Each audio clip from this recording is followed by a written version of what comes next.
Hi everybody, I'm Max Semenchuk, partner of Fire Labs. So we're doing webinars on the blockchain technology, and now we do a bit of an experimental format with like interview and Q&A. We today now with Anton Akentiev, founder of Theta.io. He has his vast experience of engineering in bigger companies. He is co-founder in several prominent Russian blockchain products as DAO Casino, worked in Chain Cloud, and many others. So we'll mostly talk about the current product Anton is working on and overall the questions of blockchain governance. So, hi Anton. Yeah, hi, and thank you for inviting me. Thank you for introduction. Let me say a couple of words of who am I and what are we doing currently. So yes, my name is Anton, and I'm a leader of Theta.io tokenization platform. So it's spelled THETTA.io. You can check our website. We are building some kind of a platform where any startup, can configure bylaws, issue tokens, control money flow, control finances, etc. So currently we are in infancy. We are in stealth mode, but we are planning to open source. We like open source. So you can check our GitHub also. We have a wonderful blog.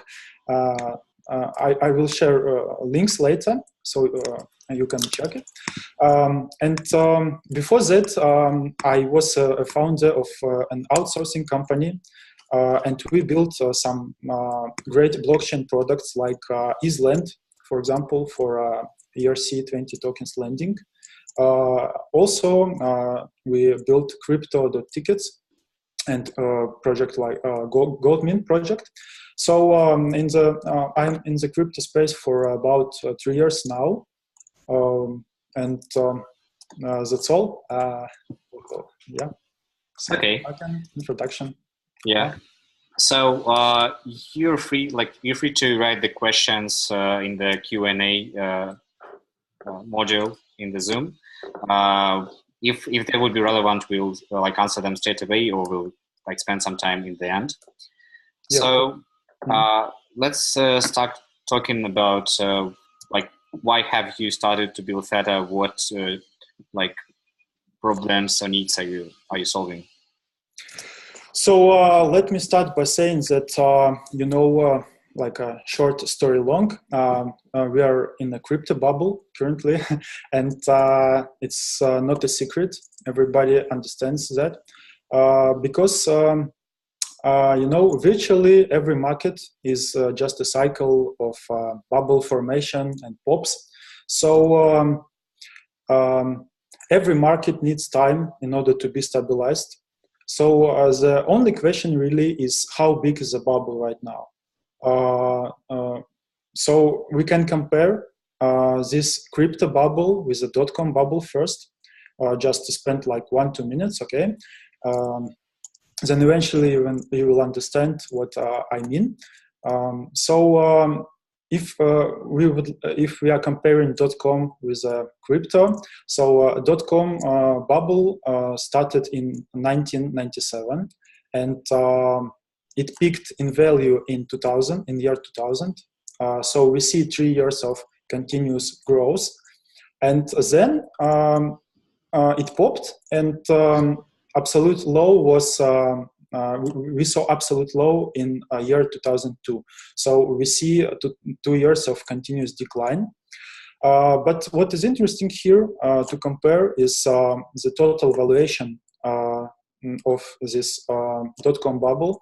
The size of the market was about $3 trillion in the .com bubble, but in crypto we saw the all-time high in December 2017. Recently, it was only 1/5 of that, and so it was $600 billion United States dollars.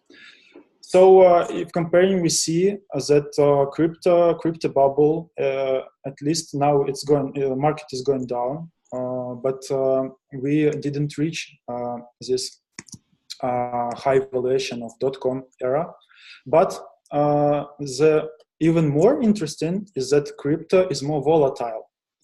All right, so we saw how Ripple lost $25 billion in one day on January 8th this year. So if compared to .com bubble, the worst stock of .com was WebVan company that lost about 700 millions only in one day. So crypto is way more volatile, really. So we need like new technology, we need new approaches to how we are working in this crypto space, because who caused that? Who caused this bubble, and who caused this lost Ripple evaluation? I think that one part of this equation is really, this craze around Bitcoin, Ethereum, cryptocurrencies. A lot of people, they were willing to buy Bitcoins, so market went up. It was a speculation, of course. But the other side, other 50% of this problem is clearly it's this ICO craze. So we saw like in 2017, we saw that a lot of projects, a lot of products are launching their ICOs, and clearly we had problems with these different approaches. So really, I can continue my speech. I can talk about this modern ICO V1 problems, version 1. So at Theta, we analyzed different approaches, and we have an article that entitled "Curated List of ICO Approaches." You can read it on a Git books for free. Yes, I will share a link later. So the idea is that we analyzed about 20 of modern ICO approaches, and you can check and you can compare, for example, how reverse Dutch auction or variable token vesting approaches are working. What we see as a result, there is a like informal phrase that 99% of ICO projects are scams, more or less. But we saw we have a resume, yeah. So I can say what are the real problems that we see in ICO approaches. Yeah, go ahead. So the first problem of ICO version 1 approach clearly is that we have a lack of ICO regulation. If we compare ICO with IPOs or venture capital VCs, we see that IPOs are way more regulated. So investors are more protected than in the ICO. And it's good. And my opinion is that we are moving towards more regulation. We will see that different countries, they will implement some policies that will increase, make this process more secure for investors, first of all.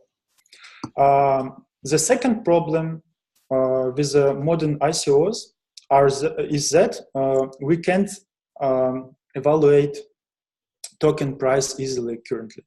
So it is difficult to evaluate what is the dynamics of token, what is the valuation of crypto project.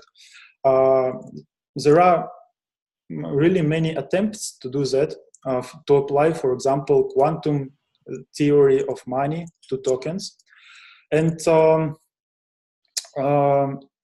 what I'm saying about is that we need, these Excel spreadsheets where we will put the numbers about your company, about your ICO, about your tokens, your ICO approach, and we will automatically calculate like your token value, real token value, without speculations, you know. And yes, as I said before, there were a couple of tries to calculate the real intrinsic price of Bitcoin, for example. So one article stated that the intrinsic value of Bitcoin is about $600. Another one said that it's about $2,000, and another one calculated it at as far as I remember, $6,000. Yeah. Mm-hmm. So they're applying different math, and still, crypto is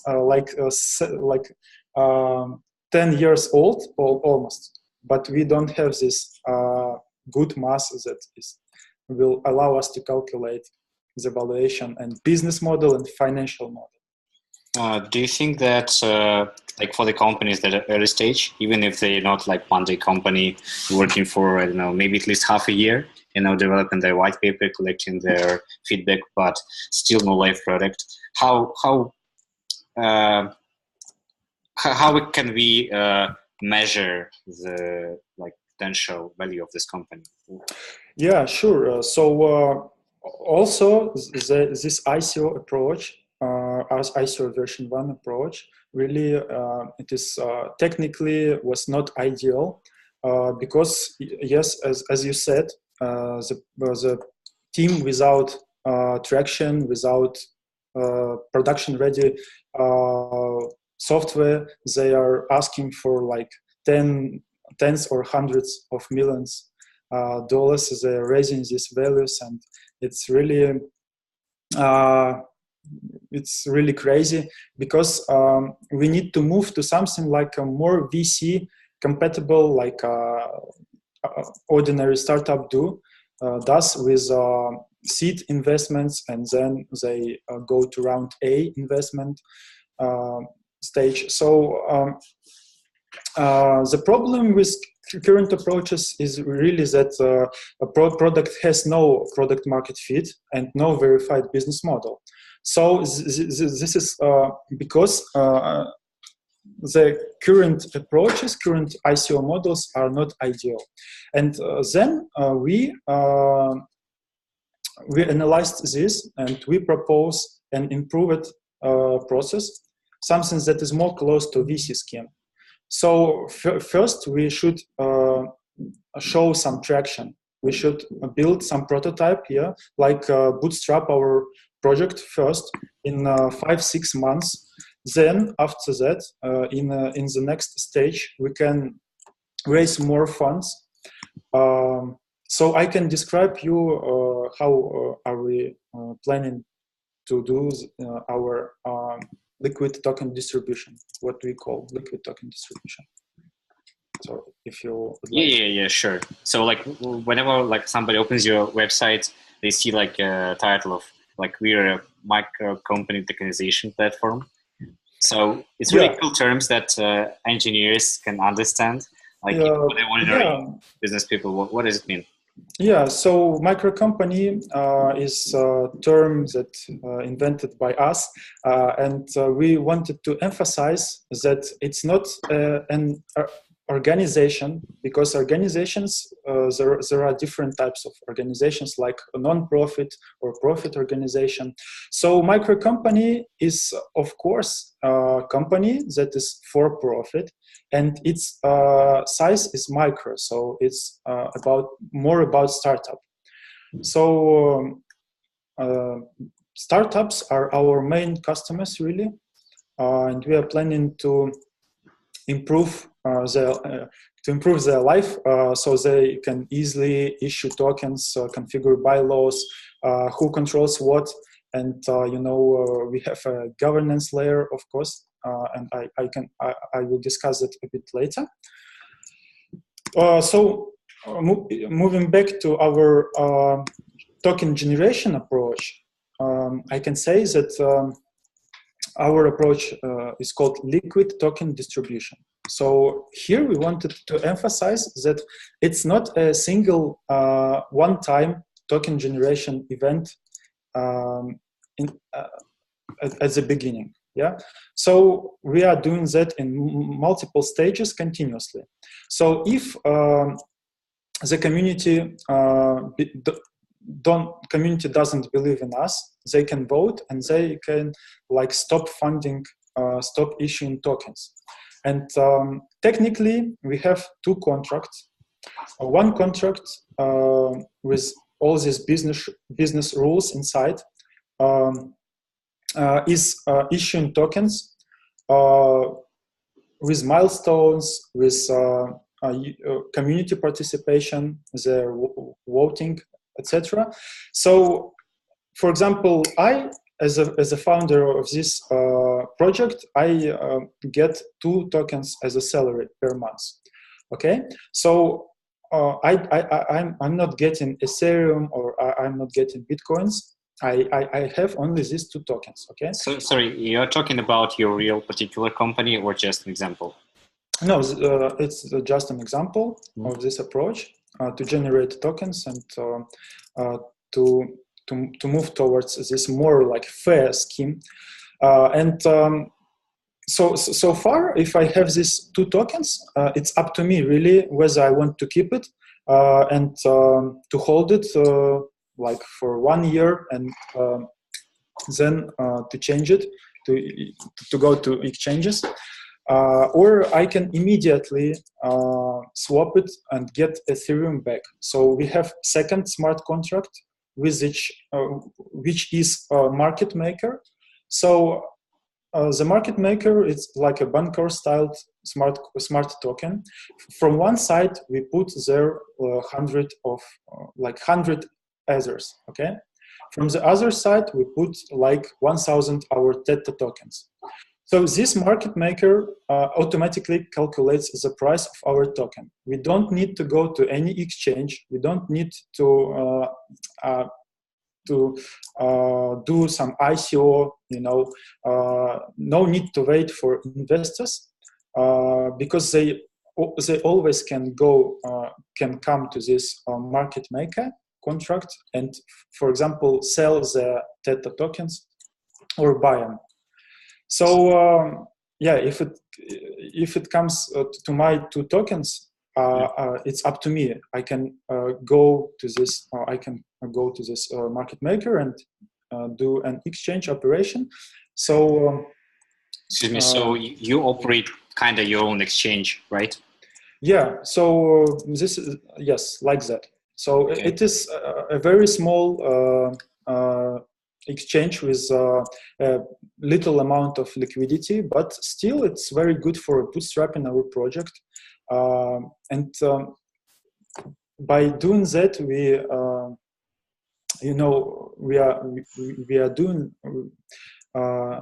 are reaching the situation where team and community is really motivated only with tokens, not Ethereum, not Bitcoins. So they're interested in raising the value of these tokens by doing a great product like that. So maybe later we can start our pre-sale or ICO, whatever. But this is very good for bootstrapping. Yeah, and in this model, you don't need to raise 20 million straight away. You can go with some typical seed round of 100,000 K. Yeah, well, like that. Sure. Okay.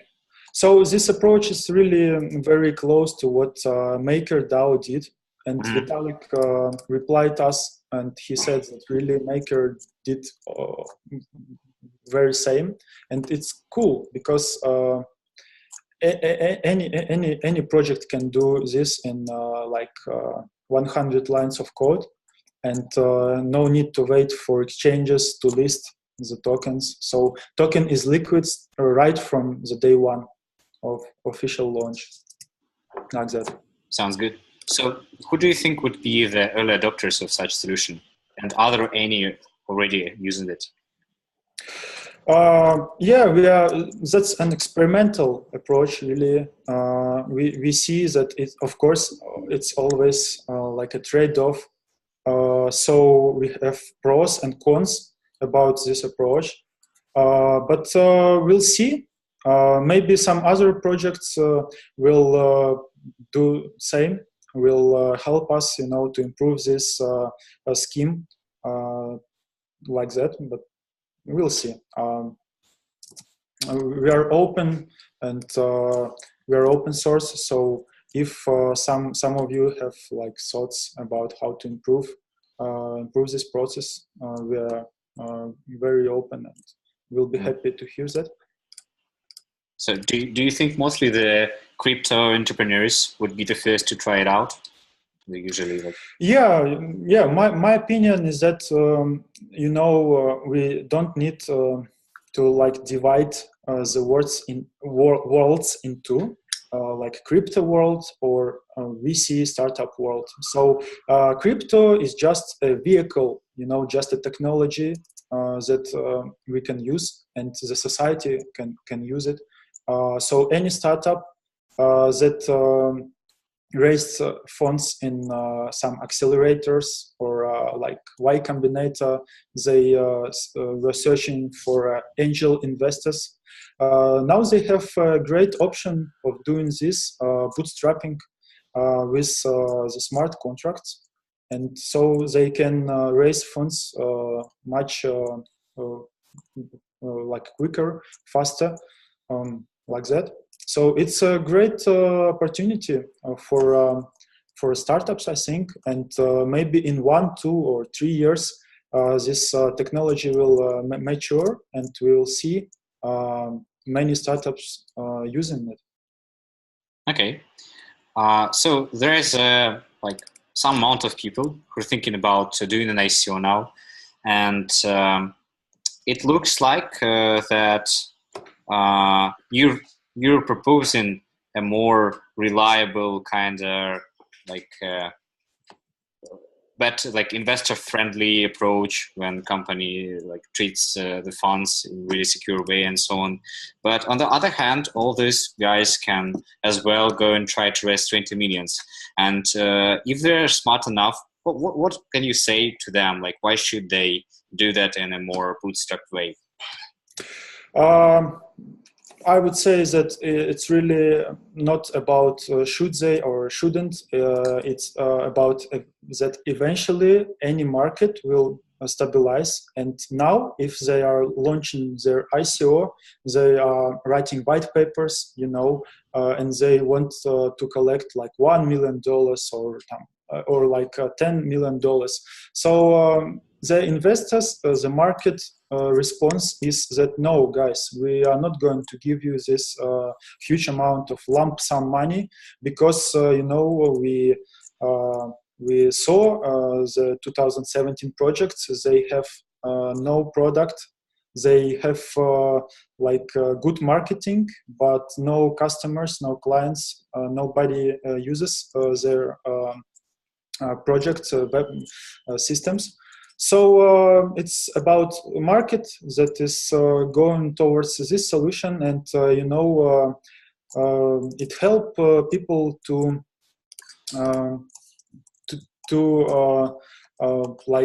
move to single payment solution. I mean that in our case, you have only tokens of the company instead of getting funds in Ethereum or cryptocurrency and doing and improving technology on top of some intrinsic token.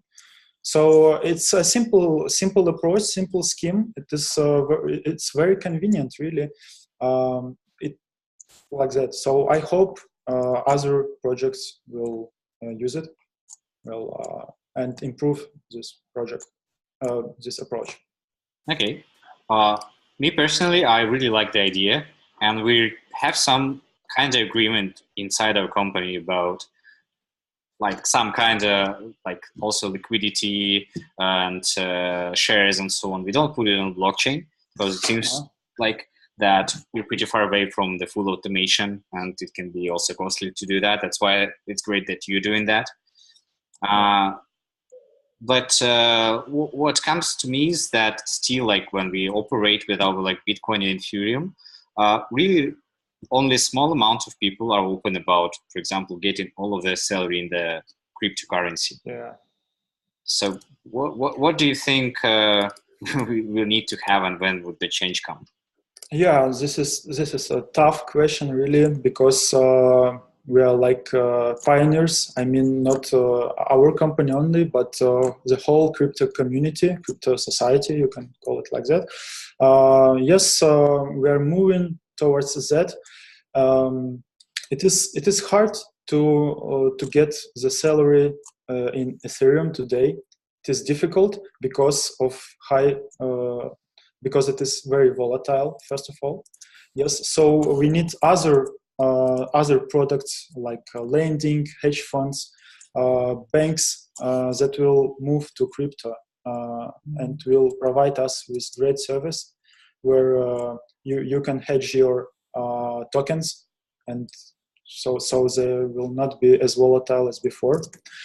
So I really believe that we are going to move towards this scheme with tokenization and tokens, because tokens really they are not just a medium of exchange or a store of value, but they are giving us governance, and this is really cool because when you are buying, for example, Tesla stocks or Apple stocks, you are an investor.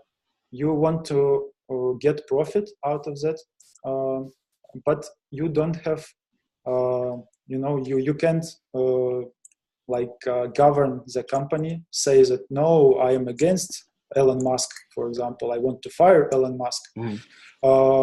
So here we have these DAO approaches that leads us to great governance, and I can discuss some governance issues and solutions maybe. Yeah, particularly like in connection to your product, I'd like to know answer to the question, and you can tell how you see it can be solved. So recently there was the community of Ethereum voted on not like on the parity question, when the parity asked to unblock their multi-sig wallets, and it was like 500 million locked or something, right? Yeah. Mm-hmm. And the community declined. Like, what do you think? Like in this questions code over truth, like, and how the blockchain governance solves that? As far as I remember, about 300 of voters, they said yes, and 330 or 50 voters, they said no to this improvement proposal.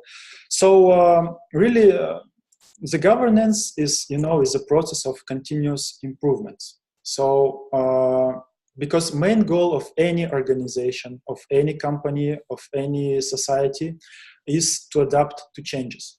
So for example, this particular case with parity hack, this is an issue. So the crypto, so Ethereum as a blockchain, it should adapt to these changes. So if the blockchain allows us to adapt to changes faster and more efficiently, so it can lead to increasing the wealth, increasing the population, surviving the market, etc. So what I think about this proposal? I have like 10 Ethers locked in a parity multisig.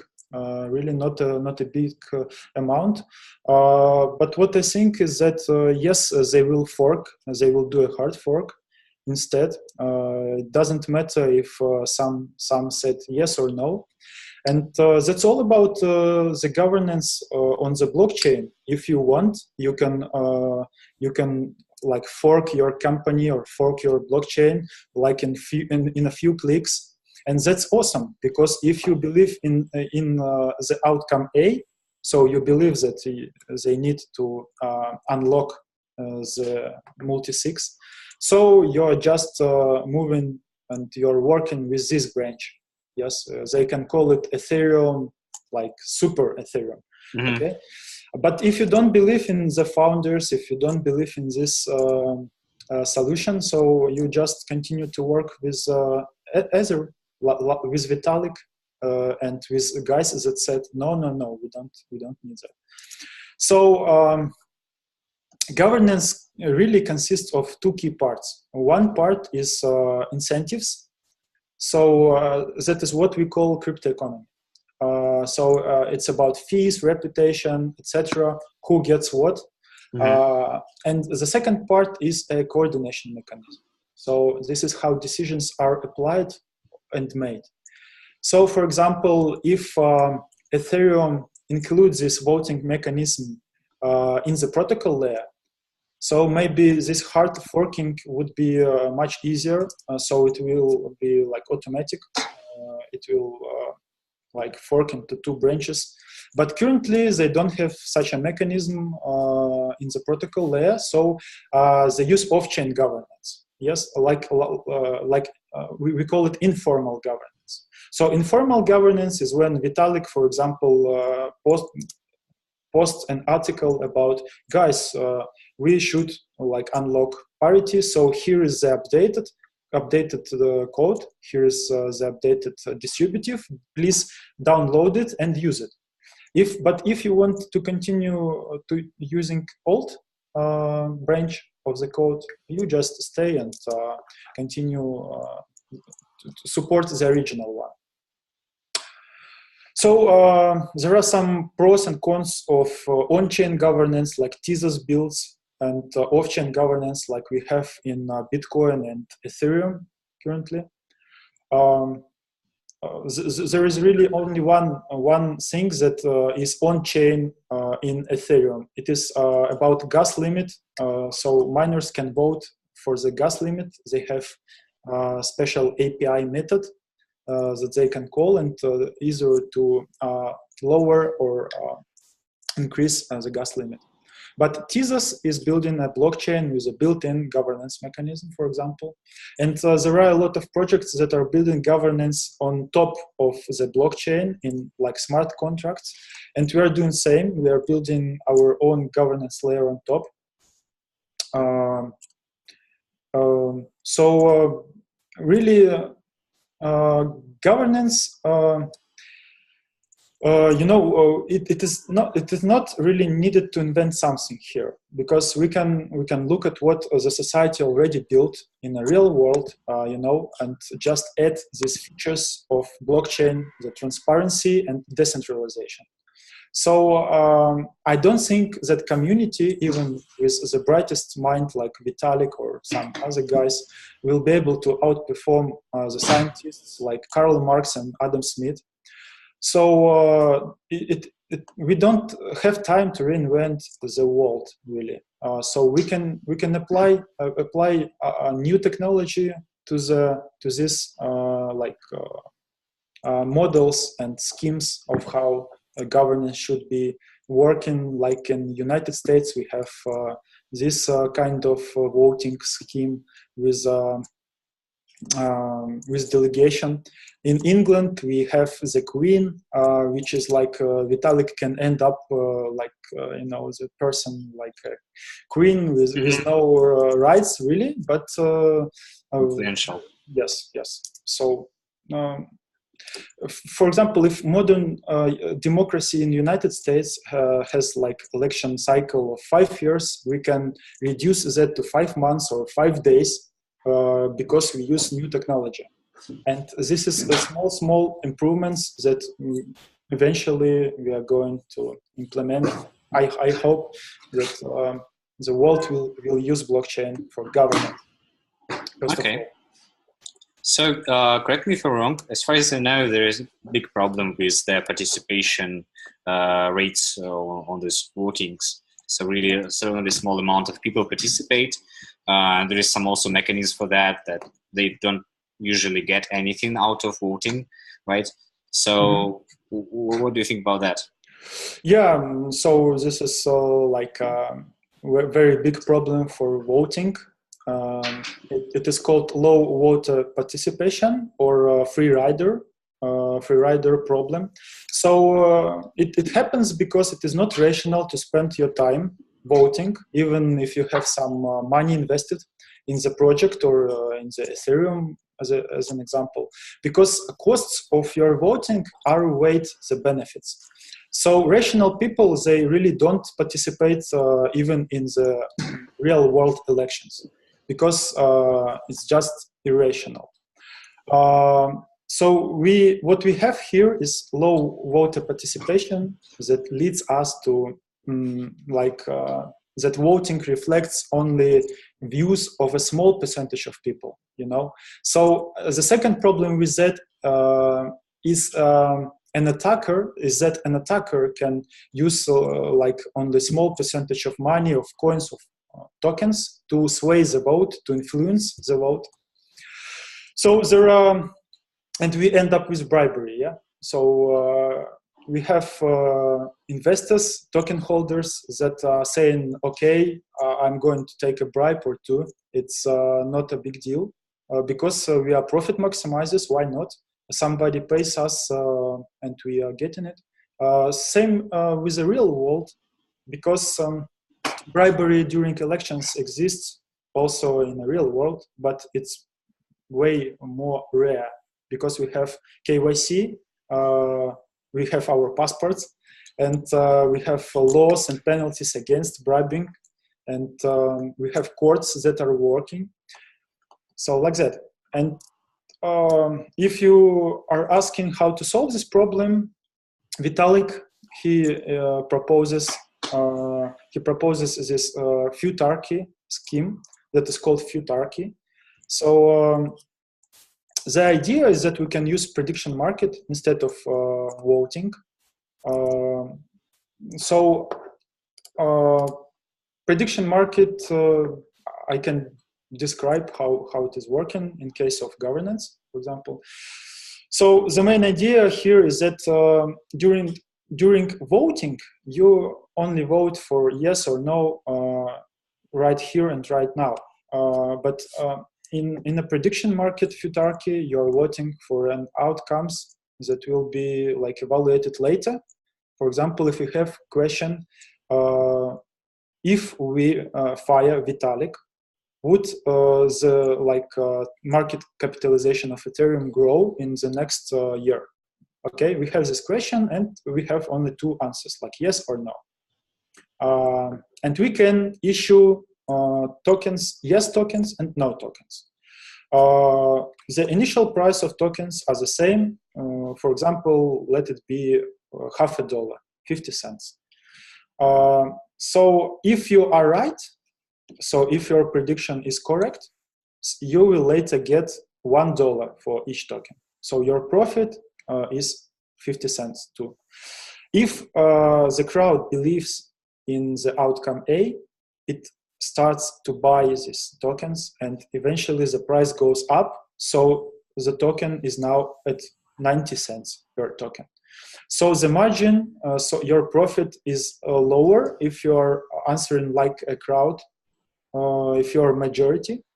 But if you're in minority, you can win more money, you can get more profit, but it's more risky. This is how prediction market works. But feudarchy is not a prediction market only, it's about corporation forking. So in this case, we fork a corporation into organization or company into two. And if voters believe in outcome A, they're buying these tokens and they continue to work with a company with tokens A. If they believe in outcome B, they are buying these company tokens and they're working with it. So later we have two companies that are working in parallel, forks or clones, you can say. For example, Tesla and Tesla without Elon Musk. If Tesla would be on a blockchain, we can easily fork it like that. And in like 2-3 years, we will see that Tesla without Elon Musk, it is going down and the price of its token is very, very low. So it is not only about prediction, it is about that you if you believe in this answer B or answer A, you can get more profit and you can switch to this corporation. You know, this concept of forking the company is like really, I can think, explode like brains for many people, you know, who are not into development. Yeah, sure. So let's get maybe to some down to earth question. Like, could you tell me like what Theta.io is currently now? It's like a web application that like allows you to issue tokens. Like, how do you operate bylaws? What you can do else there? So currently we are in a stealth mode, but we have like modules like bounties. We don't have bylaws currently. We have token issue. We have different schemes of raising funds. It is very easy, like to start ICO if you want to do that, or you can make or you can like publish this market maker easily with one click. So we have governance layer. We have several voting schemes. We are planning to implement Futarchy as well, because it's very interesting, and I really believe that Futarchy is something that we should apply our time and money to, because we'll see in 1-2 years a lot of projects with Futarchy, I think, in them, Futarchy implemented. So we have reputation, and also I want to emphasize that reputation is a crucial part of any system, and it is not only about money. It is not only about economical incentives, but also we have reputation that you are not able to buy it. You are not able to sell it. You only can get it by doing something. So if you are working in a micro company for 1 year, your reputation is very high. So you can like vote with this reputation. You can bond it. You can like stake it. And so instead of voting with your tokens, you can vote with your reputation, for example. So quadratic voting is another scheme that we are implemented. So I can describe how it works. Sure. So the main idea of the main goal of any governance is to adapt to changes. But it is really great if the governance would have these properties, like it should be unbiased, it should have no bribery, no cartel formation, high voter participation.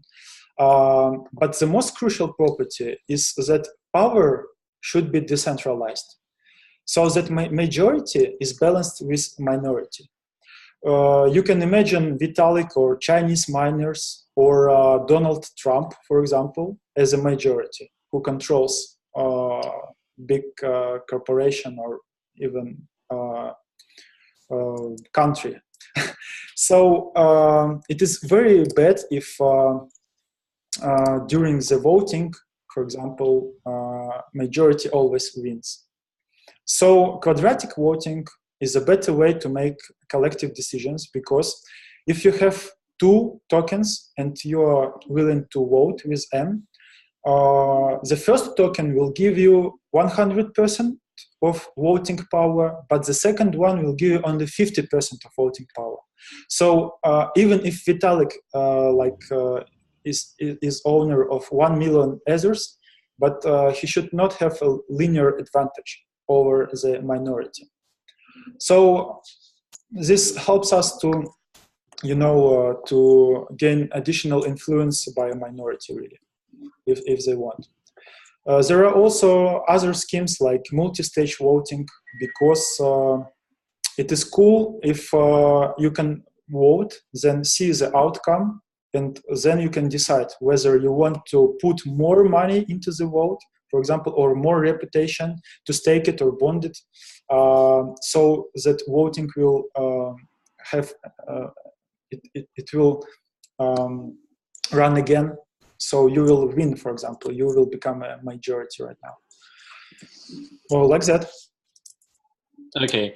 Yeah, I had now thought that like you already have a book on the ICO models, and I've put already the links in the chat, so Yes, if anybody wants to check it. Great. I think we need some book on the governance models too, because like you see some of them described in some articles, but still no base of the knowledge as we have in many other knowledge. Yeah, that would be great. And I really believe in governance, that it's like a major like feature of blockchains, really, besides this money transfer, besides this like store of value. I agree with Vitalik, of course, because he's saying that really there is no single solution to the problem. Every model, every approach has its drawbacks. So it would be great if we implement different approaches, like blockchain as a court, parliament, senate, board of directors, for example. We can implement the board of curators or moderators. So some decisions we can outsource maybe to artificial intelligence. This is not about one single solution. So like we are using Futarchy and it's cool, it's great. It's more about composing these different approaches and different features. So our platform is about that, really. So we believe that we can build a great product for startuppers, because we are planning to use our own product for like our company, really, like it is called eating your own dog food. Sure. Yeah, so it's really cool when you use your product and it helps you to achieve some great goals, like that. So as a summary, could you tell us about your upcoming plans? Maybe what is the plan, like when do you plan to move to your platform and start using it? And what do you want to attract in the community? Yeah, so really we were using some simple smart contracts like 2 years ago, 1 year ago maybe, where we divided dividends of our work between the participants in our outsourcing company. And I think that in like maybe 2 or 3 months we will publish a first prototype version with these smart contracts implemented and front end implemented also for this with governance also, and with these different token schemes, and we'll see. I hope we will do that in 2 or 3 months.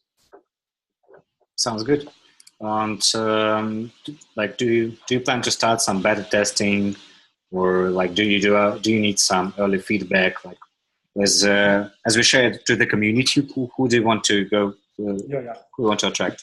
Yeah, sure. So our idea that we should be as open as possible, even in the crypto space, it is very good because we have like bounty campaign. So we pay our Theta tokens to other people that can help us to build our product. So yes, we will need beta testers, of course, and right now we need more developers. We want to grow our community first of all, because crypto is more about people. It is more about social problems than about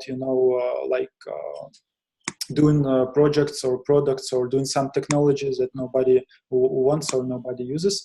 So yes, it's more about social problems. And if you can help us, if you want to help us to build our platform, you're please welcome. We have. You can check our website. You can go to GitHub. We have our task tracker also opened, but we will. We are doing like prototype currently in stealth mode in another in another environment. GitHub, repository. So we'll upload the code soon. I think like in 1 month. Mm-hmm. So it will be open sourced. So I like this open source movement because I saw that first of all Colony, they open sourced their code. It was nonsense like for me to see that they are closed source before, and I am really happy that they are open sourced it. So Colony and Aragon are great projects also. They're working in the same space as we do, like that. So I hope that we will there will be a lot of such projects really, because it's a win-win, in this market, because we can it is not about competition. It is about that we can improve our crypto community. Sounds good. So if somebody has a question, it's a good time to write it down to the chat. Otherwise, otherwise, it was a big pleasure talking to you about all these methods. Yeah. Yeah. So let's wait maybe. Yeah, sure. Okay. So yeah, thanks for inviting me. It was really awesome experience, awesome idea, and really thank you very much. So if maybe some no questions, yeah. Yeah, we'll probably I think we have some engineers here in the chat, so I think they'll now go into the GitHub and looking into that, and we'll just post your cool. contacts and everything. Yeah. Probably can connect you afterwards. Cool. Yeah. Thanks again. Good luck with your project. Let's stay in touch. Thank you. Thank you. Goodbye. Bye. Yeah. Thanks for inviting. Goodbye. Cheers.